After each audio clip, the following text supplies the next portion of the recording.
আসা মাত্রই সালাম দিবেন, সমস্ত ফেরেশতারা মাথার কাছে বসে যাবেন, ছায়াপথ হয়ে যাবেন এবং ডাক দিবেন, ইয়া আইয়াতুহান নাফসুল মুতমাইন্নাহ ইরজিই ইলা রাব্বিকি রাদিয়াতাম মারদিয়াহ ফাদখুলি ফি ইবাদি ওয়াদখুলি জান্নাতি।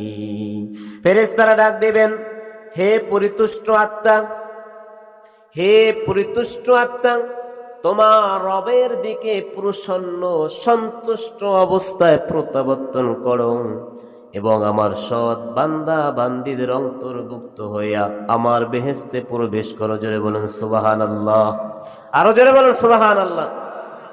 যখন ফেরেশতারা আসবে তার সামনে, যারা নেককার তারা কিছু মালুম হবে না।